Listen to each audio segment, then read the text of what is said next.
Pour ce nouveau numéro, les caméras de Dijon Santé se sont arrêtées à Besançon, au sein d'un EHPAD.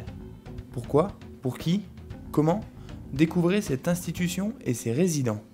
Alors, un EHPAD, c'est un établissement d'hébergement pour personnes âgées dépendantes.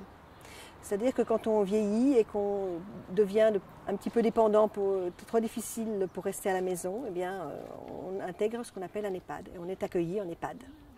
Alors, ce qu'on aimerait bien, c'est que ce soit un choix de la personne. C'est-à-dire que la personne choisisse d'entrer en établissement plutôt qu'à domicile, puisqu'on peut faire la même chose à domicile. L'accompagnement peut être fait de la même manière.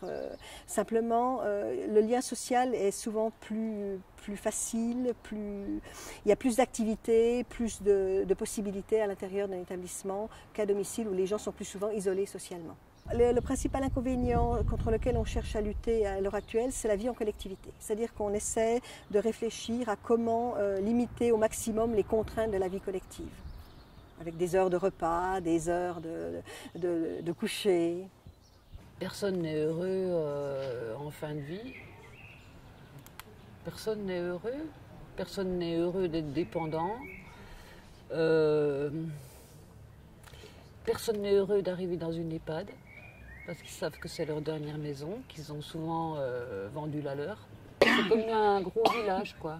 Alors avec les jalousies, avec les histoires du village, bon, c'est sympa si on peut sortir du village le soir, mais si on reste jour et nuit, je crois que c'est pas sympa du tout, quoi.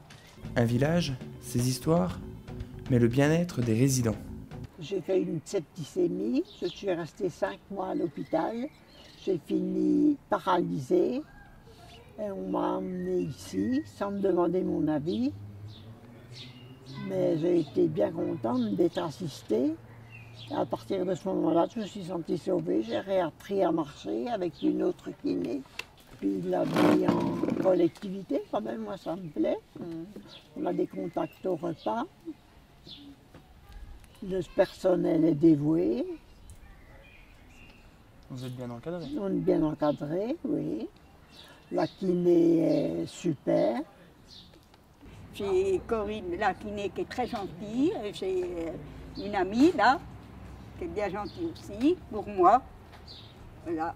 Et pourtant, il reste des progrès à faire au sein de ces établissements. Alors, les défauts de ces établissements, c'est essentiellement le fait de les avoir appelés établissements d'hébergement pour personnes âgées dépendantes.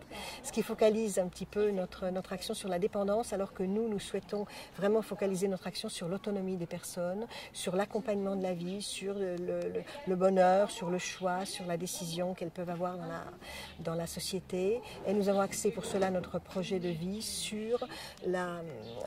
non pas sur la bientraitance, mais nous l'avons axé sur la citoyenneté. Parce que ça nous paraît fondamental que ces personnes vivent et habitent dans la cité, dans la vie, avec nous. Et voilà, ça nous a semblé vraiment, si on arrive à ça, on tendra vers quelque chose d'intéressant dans les années qui viennent.